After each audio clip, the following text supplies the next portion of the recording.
Hello, welcome back to Let's Play the Journeyman I can't talk.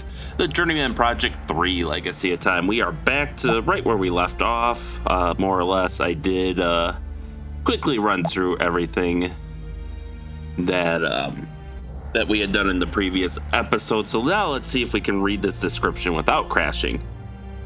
Alright, Sun Disk.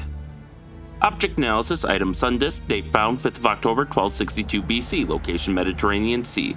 This gear-like metal disc has the symbol of the sun emblazoned on its face. Alright, and Arthur has more to say. Oops, let's back up there.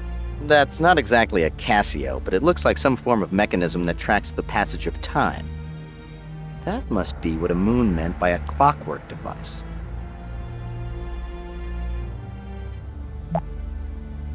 See those prominent representations of the sun and moon?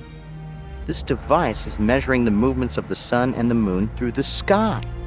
Call me crazy, but clearly this contraption could count like a clock to constitute a clever cosmic calendar. Capiche? And do notice how they track the time. So, obviously without the sun disk in there, it doesn't do anything. But when we put that in as a gear, we move it forward one day, and something happened. But notice how the sun and the moon now are representing an eclipse, just like what's going to happen tomorrow. Every clock needs some sort of stored energy to keep accurate time. I don't see a giant rodent treadmill, so I'd say this calendar clock is powered by measured volumes of water. And you may recall, we shut off the water in order to get here. So now we need to turn the water back on. And there's actually two ways. I think there's two ways you can do this. I guess we'll check. Can we go back into the tunnel? Arthur's in here is just saying, hey, you can, no, you cannot go back the way you came in. But if you look up, you can see that's where the slat is that we closed in order to block off the water so we could get here. Unfortunately, again, no one is here at the temple to notice this. So as it turns out, Elliot Sinclair here opens some doors for us.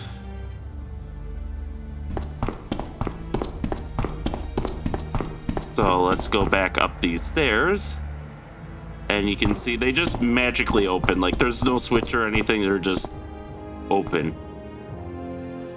And you'll notice the music has changed, because this is where we finally get our first artifact. So let's turn the water back on.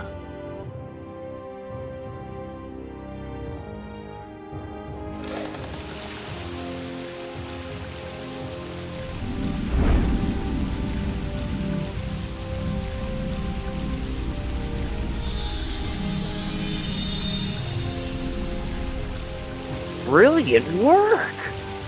Looks like your water clock repair correspondence class has finally paid off.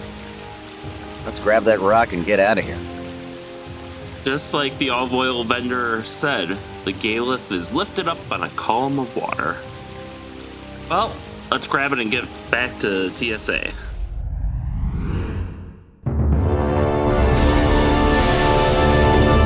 I can feel Sosikwi energy flowing from you. Show me what you have found. This object was sheltered in one of the temples. Could it be the legacy? Yes, this is a relic of the elders. It bears the mark. The other inscriptions are very complex. I will attempt to translate, but my knowledge of Sosikwi is limited. We discovered long ago that several old Earth languages were actually primitive dialects of Sosikwi. This is only a part of the true legacy. The inscriptions speak of 3 vessels piously guarded that hold the powers of the legacy. This is only one, but Gage has given us hope. Did you find objects like this in the other 2 temples? No, I haven't searched them completely yet. I briefed the World Senate on what's been going on. They lifted the suspension and have given us full sanction to search for the legacy. You must understand, Ambassador Yosala. TSA protocol requires that only agents stay in the command room. I understand, Commissioner Baldwin. If you need our assistance, you need but to ask. I will devote all my energies to slowing the advance of the Quotha.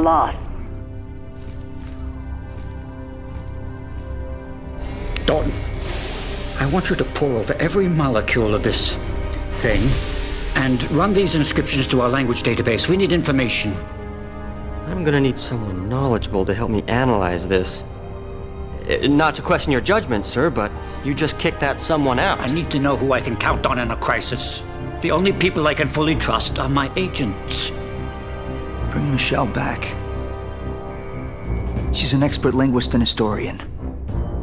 Agent 3, she's a criminal, what's worse, a traitor. She captured and imprisoned you, remember? No, I don't. That memory was erased. But she did give herself up to give us this chance. Put her under house arrest. Do whatever you have to do, but bring her back. We need her. I can't do this alone. Very well. I'll release her. But if she slips up once, she's history. I think she might surprise you. I'll be back when I find another of the artifacts. You should know. The Catholics have entered symbiotry space. They are ignoring all other planets and continuing towards Earth. It is doubtful the symbiotry defenses will slow them. Time is now our enemy.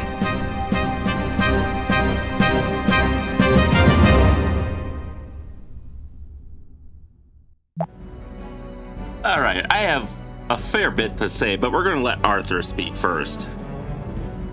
Now I'm sure you're the only employee here. You're like a night watchman named Pops who comes around once in a while with a big ring of keys to make sure all the shiny metal things here still beep and look pretty. No one here to send us off again. It's not like I'm asking for a big goodbye party or anything, but a little appreciation would be nice. We're risking our necks here and... What? You got a get back soon card from Agent 3? Well, whoop-de-doo, Mr. Popular. So yeah, we are back in the time, what do they call it? The Time Displacement Technologies Lab. I don't know why we always walk back here. I mean, game-wise, it's just they didn't want to make a new environment probably and have to have like Baldwin and the others standing here awkwardly. Which maybe that could have been something in Journeyman Project 4 if that had ever been made. You know, maybe there would have been like, you could have used this as like a home base and talked to people here between missions, but in any event, let's go over a couple different things. I do kind of wonder, like, the lore reason for us walking back here. Is it just we don't want to, excuse me, do we not want to, because our technology is experimental, and a prototype, are we just, like, making sure we're well away from them when we time jump in case something happens? I don't know. But, also funny enough, this little thing I noticed is instead of jumping back to the exact moment he left, he jumps like as much time as we theoretically spend in these environments is what he's letting pass. Like there's like a clock in his suit that's synced to the current time, and he's always jumping back to that.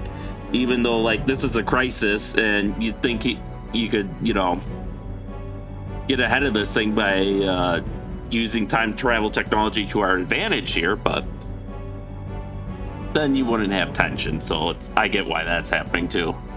In any case, Sinclair. Let's talk about him. So yeah, that was Dr. Elliot Sinclair. He was the sole survivor of the destruction of Atlantis and is presumably Plato, since Plato was the first one to mention, as well as other historic figures throughout history. We can see that the water in the Galeth really did work, as he was able to live to our time, although the water has its limits. It's probably something you're supposed to keep drinking, but the fact that like it lasted as long as it did, you know, thousands of years is pretty impressive. And I mean, for back in the day, that would have been effectively immortality to them. Even now, it would still be effective immortality in a way, having 1,000-year lifespan versus 80-year. Well, not. It's what? Let's see. That was 1262 BC. So like a 3,500-year lifespan versus 80 years.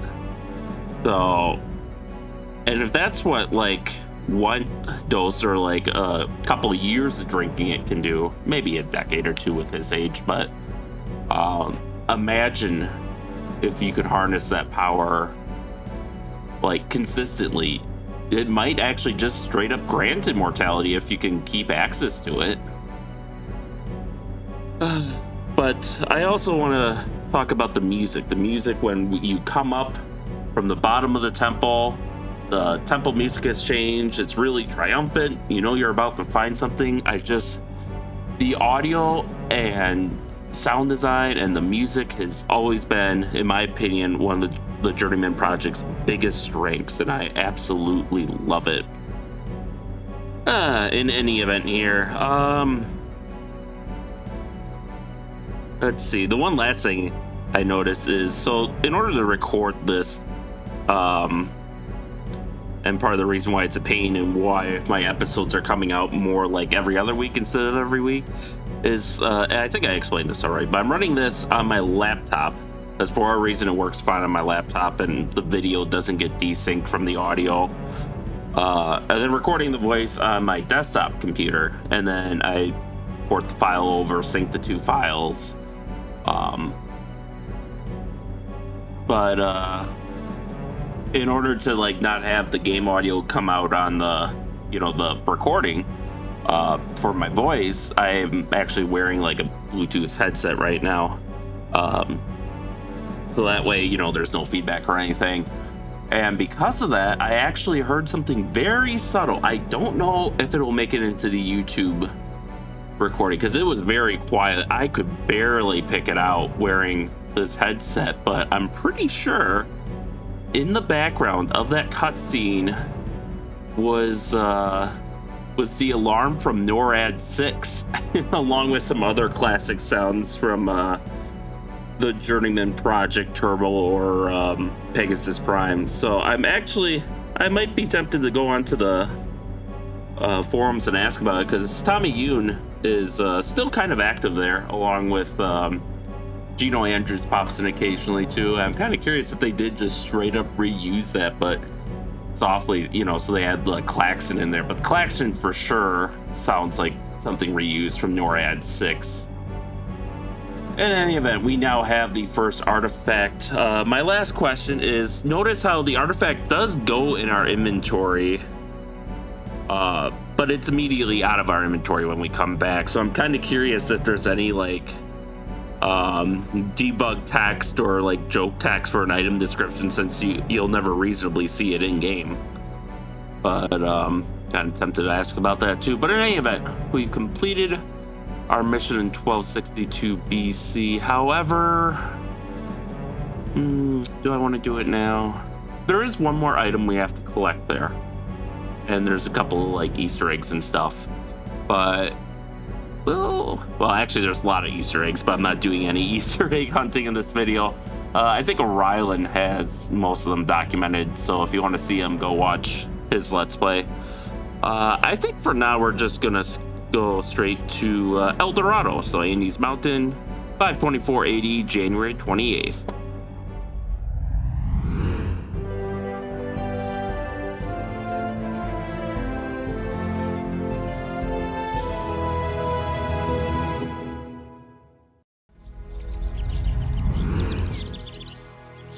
Alright, so we are back pretty much where we started. Okay, not quite. But, alright, let's head this way first.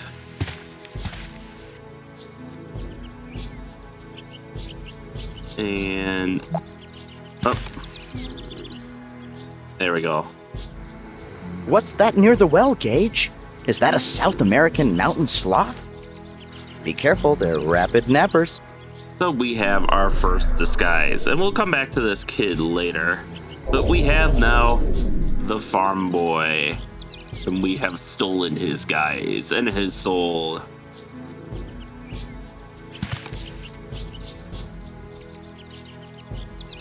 Let's see, was that Arthur's comment from here? No, it was not. Judging from these fertile fields, I would say that the natives have mastered irrigation. Having seen the well system firsthand, I would guess that they're using underground aqueducts to bring water from the mountains. All right, so now we can explore a little more thoroughly. And also just in general admire the beautiful scenery.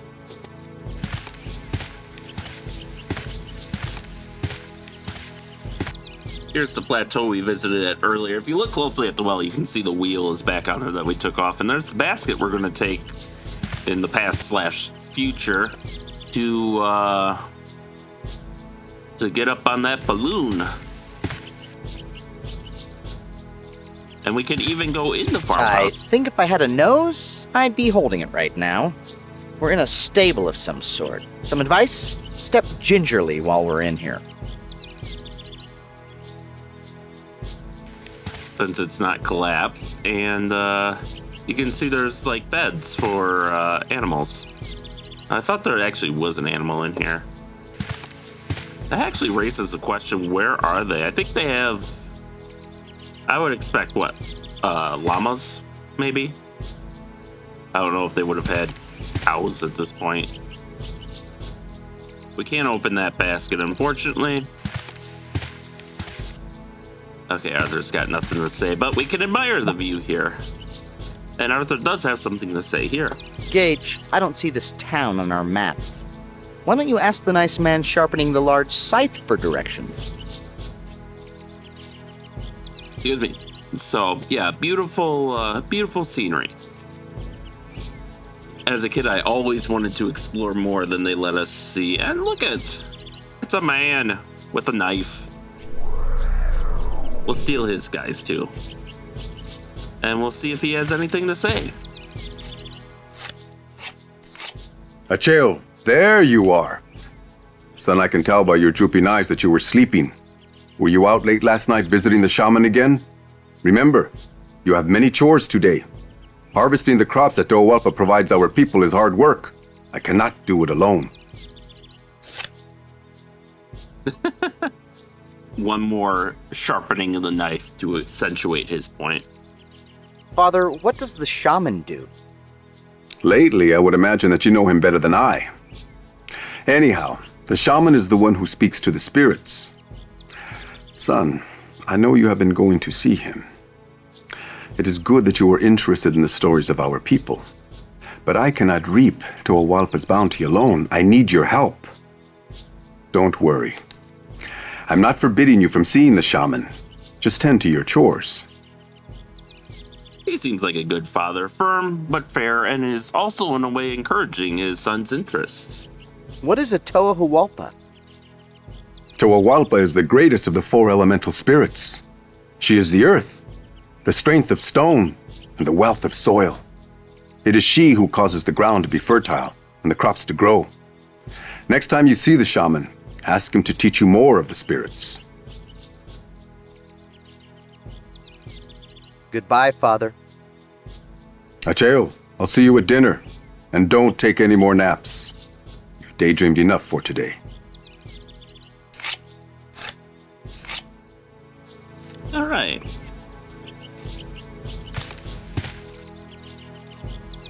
So what we can gather from that conversation is it actually does give a clue in that the kid is buddies with the shaman, apparently, is sneaking out at night to go see him.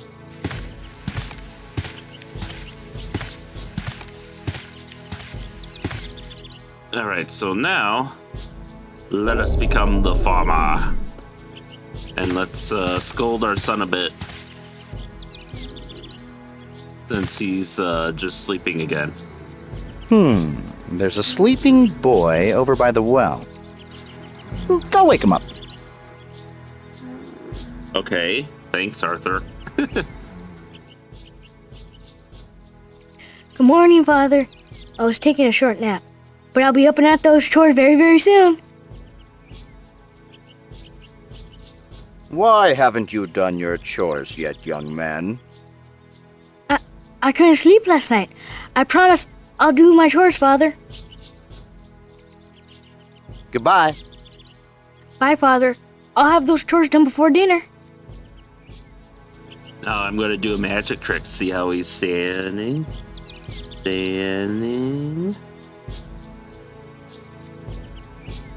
Standing.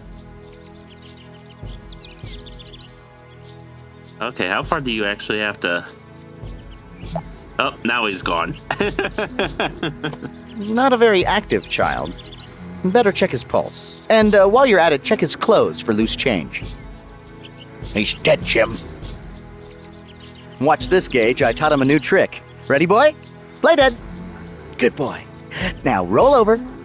He's still asleep? What did he do? Hit the snooze bar on his sundial? Since he's asleep, I've got a gag. Warm up the well water and put his hand in it. This kid must have a degree in narcolepsy. So yeah, Arthur kind of went on a little roll there. Alright, so now let's head back to the Central Mesa. God, this game is just so beautiful.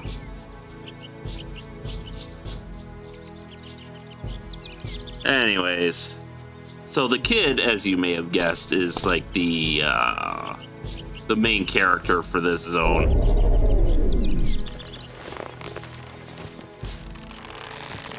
Would you like to ride in my beautiful balloon? Da-da-da-da-da-da, balloon, da-da-da-da-da-da.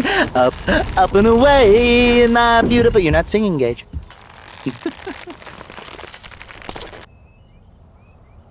All right. Let's carry on. Just a side note, I will be, video quality may change again because I wasn't happy with the last episode or two where I didn't use some, a noise filtering tool that I've generally used on these older games, especially like the videos, the pre-rendered videos. So I will be trying that again. We'll see how it turns out, but, I'm hoping it looks better, but I guess we'll see.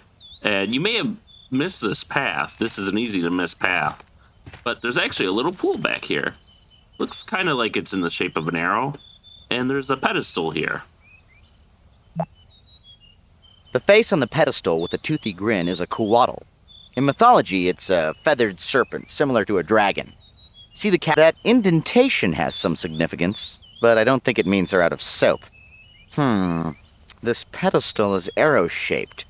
It seems to be pointing to that pool just ahead. Okay, that's my bad for accidentally cutting him off, and unfortunately I can't scroll back and get that comment, so that kind of sucks. But, all you missed is, I believe he makes a joke about how Quetzalcoatl, because he said, hey, look at that cavity there, you know, referring to the depression for an arrowhead or whatever if it goes in there. And then he makes a joke about how Quetzalcoatl is the South American word for gingivitis or something like that. Alright, so now we can go back into the temple here and do a more thorough search of the grounds. And we could take more gold leaf for historical reasons, yeah. And I gotta wonder how the disguise works in that this kid is probably like half our size. Excuse me, so like us looking into here, if someone were to observe us, I imagine it would look like we're just kind of looking at the side here or something. But let's see what's in here.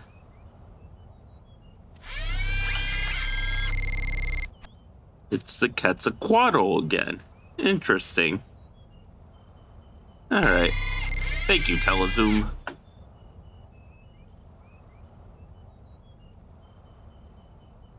And we're going to steal his disguise. And there's some murals on the wall. The pictograms surrounding the mural speak of the great story in the first shaman. He was instructed by the spirits of time and space to hide one of the 3 totems of tremendous power from the fury of their powerful children, 2 winged brothers. To aid him with this task, he called upon the power of the element spirits. They showed him a secret place for the totem. Once the totem was hidden, the shaman bade the spirits to guard it, and they have ever since. So you'll notice we have 2 brothers again, or like 2 powerful entities fighting each other, and here we can see they're fighting over the city. There's that Quetzalcoatl emblem again. So that's likely, along with the faces, keep these faces in mind. Keep this in mind too. But, so 3 totems of power. We have 3 sites, so those must be the 3 Sosequi artifacts. We see the brothers fighting over the city again. And here we can see a balloon flying over the Quetzalcoatl mouth, which has fire coming from it. The pictograms surrounding the mural speak of the great story. After roughly translating the inscriptions, I believe that this mural is somehow depicting the path the first shaman took to hide the totem. I have a sneaking suspicion that the totem is the artifact that we're looking for, so we might want to learn all we can about this great story. In the center of the mural, the shaman boards a balloon and flies over the totem's resting place. In the next section, he hides the totem in the mouth of a coatl serpent surrounded by the elements.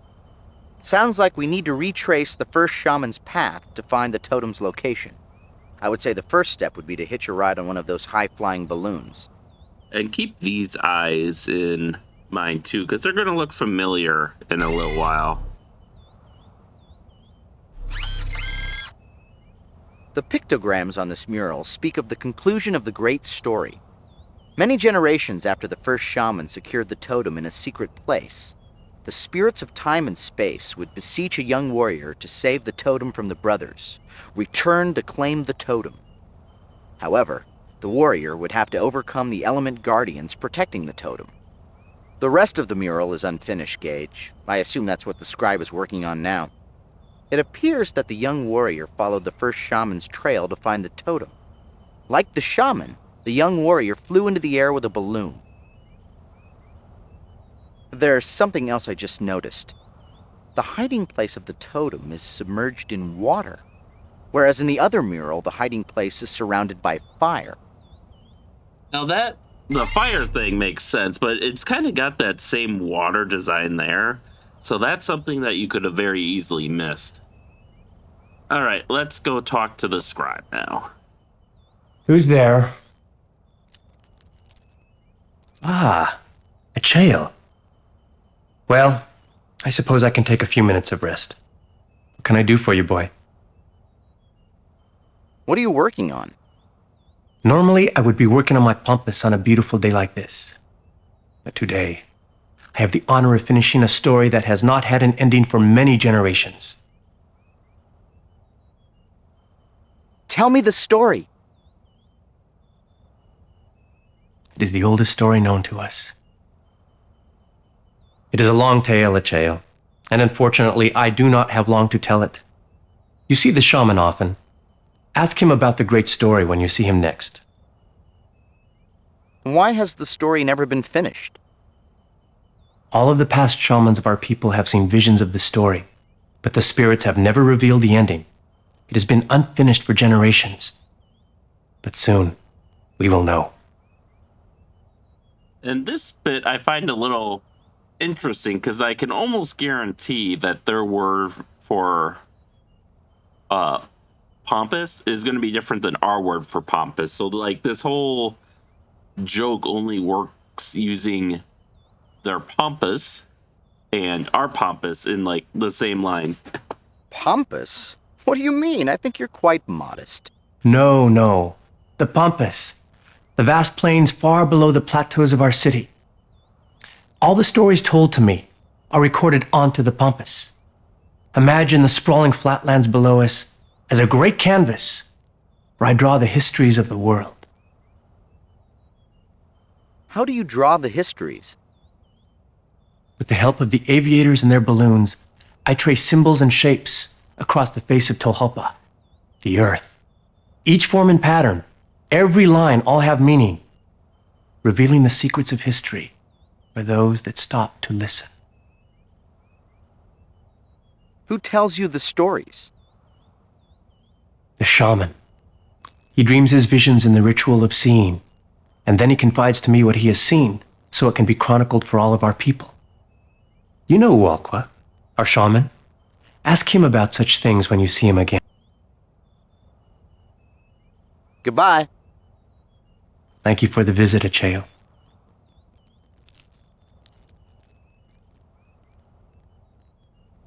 All right, so for now, that's as much as we're going to get. There's a few more conversations we could have, but I'm going to wait until we have a few more identities to choose from. And what you'll quickly know... Oh, hello, Arthur. Gage, hold my purse. I'm going to take a picture. What you'll quickly notice is this is actually probably the smallest of the 3 time zones.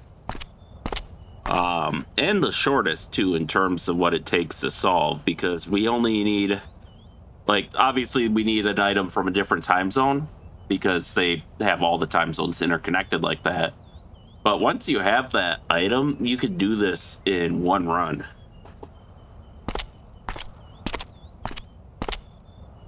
And we can actually look here. You can see there's another plateau over there, or another mesa. But unfortunately, the rides are out of service. Apparently, that section of town isn't allowing visitors. It looks like there once was a balloon ferry system like the one at the other landing, but it seems to be recently removed. I don't think we'll be going over there. I'm sure the in-universe explanation is probably that this is a security measure, as we'll learn in a couple minutes, but, I mean, they don't explicitly say that, that's just my thought, but obviously they did this so we couldn't, because we can't explore everywhere. I remember as a kid trying to get over there, I'm like, why can't Gage just climb the line or climb the rope all the way to the other plateau? He's athletic enough. And he could, but unfortunately, they don't have time to show us everything. So, actually, I think... Oh, we might have heard the line already. But, if we didn't, I'm just failing... here it is. This wall reminds me of brilliant Incan stonework. Incan masons constructed their walls with irregularly shaped bricks that had no pattern, but managed to create incredibly stable structures, packed so tightly, in fact, that you couldn't insert a sharp knife between the stones. The Incans could have learned that technique from the masons of El-Dorado. It seems that El-Dorado might have influenced other South American cultures before its demise. It's possible that the Incas learned their brilliant irregular stone masonry from the artisans of El-Dorado. Also, knowledge of drawing the lines with the balloons might have been shared with the Nazca. If so, it's fortunate that the elements of this incredible society were preserved.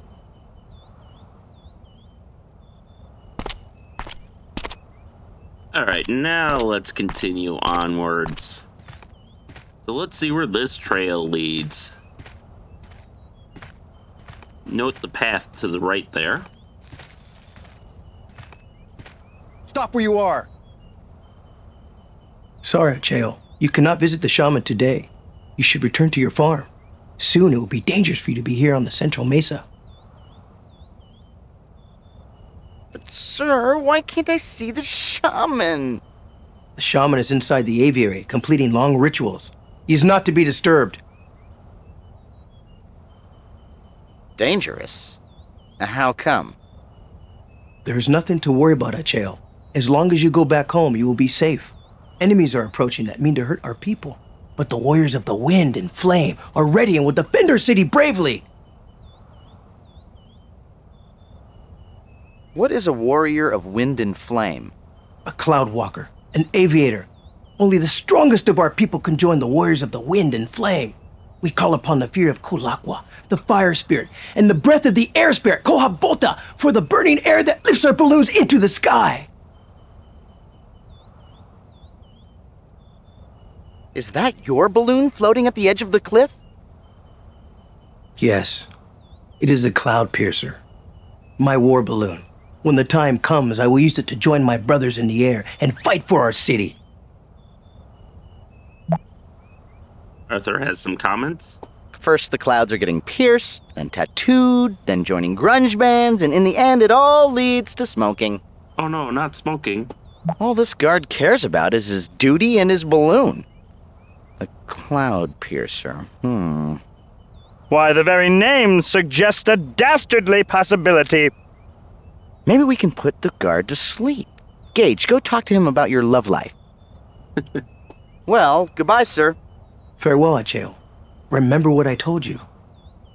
So yeah, they apparently know that the battle is going to happen tomorrow, and they're readying their defenses, but you'll notice we have no option to just run past them, which kind of sucks. You'd think as a kid we could just be like, I'm not going to listen, and just sprint away and then not have them catch us, but we can try a different guys to get past him. Let's try the scribe. Oh. Come on, there we go.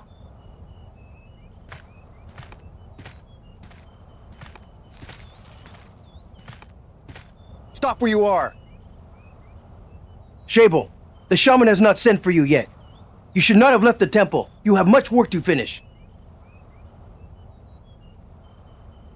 When will the shaman see me? I do not know. His rituals sometimes last the entire day. He will see no one until he is ready. Work? What work? The great story on the temple. For once I am envious of a man who is not a warrior. You have the honor of transcribing the great story's conclusion. From what I have heard, the shaman is close to seeing its end. I know he will foresee a glorious victory for our people. Goodbye. Goodbye, Shable. All right, well, we have one more disguise we can try.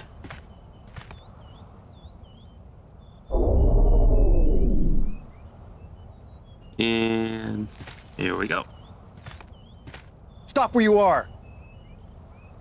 Haku, are you looking for your son? You should find him quickly and bring him back to your farm. We're expecting trouble to come to our city soon. Have you seen my son today? I saw him leave the aviary late last night. Then I saw him a little while ago. I cannot remember how long, but he was just here. I told him to go home.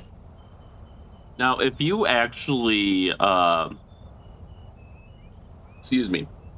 you actually use Hakul's disguise to walk past here before Acheo's, he would not have said that second bit about seeing him recently. That only gets added after you try to walk past him with Acheo. What was my son doing here last night? Acheo was visiting the shaman at the aviary. The shaman has seen very few people lately, but I think the shaman sees an aviator spirit in your son. You should be honored. What do you mean, trouble? We are expecting enemies to attack us soon. Do not worry, we have flown the war balloons for more than 10 generations. They have always helped us defend our city from attackers. Tomorrow, they will allow us to fly over our enemies and defeat them. Goodbye. Goodbye, Akul. Remember, keep your boy at the farm tonight. All right, so we aren't talking our way past the guard. However, if we think like a kid, we can get up to a bit of mischief here. And there you can see his balloon. Let's cut the balloon's mooring rope. That should divert his attention. From behind the bush, he won't hear us giggling. To cut something, ordinarily you need a keen object. I don't think your sharp tongue and my razor wit are going to cut it. We need to find a blade. Now, as a kid, I thought and even now I think it's kind of ridiculous. You can't use the gaff. It's a little unwieldy, but I mean, it should be sharp enough to cut through that. But yeah, we need an item from another time zone in order to cut this. And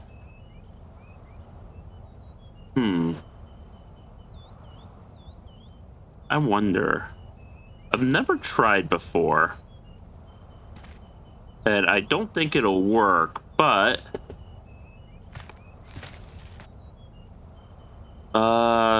if you recall, our father was sharpening a knife. So we can, I don't think it gives us the option to ask him, but I don't think I've ever tried it either. Because there's a knife in Shangri-La that you pick up. But we can try and ask him. That would certainly be the obvious sounding solution, but perhaps that was a little too obvious for them. And they want you to obviously go to the other time zone to get the item from there. But we can try still.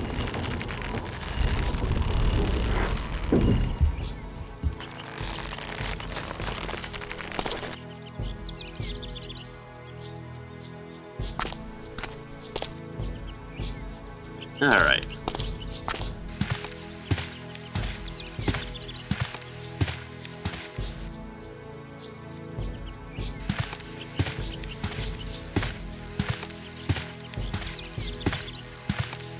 Daddy, can I play with the knife?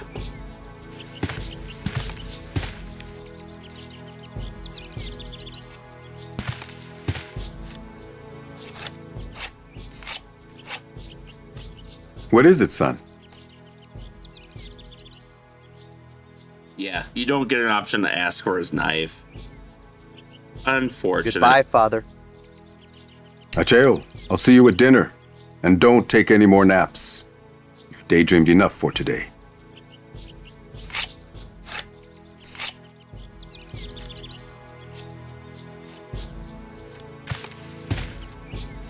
Alright, well, unfortunately, we don't have the option to ask our father for his knife, which would perfectly fit our needs. So we will have to go to Shangri-La to get our knife. But that won't be too long of a trek. And we'll actually be able to solve some puzzles in Shangri-La on the way too. But until then, thank you all for watching and stay tuned for next time and stay safe out there. And we'll see you at, let's see, what am I on? LP08? Yep. Wrong keyboard.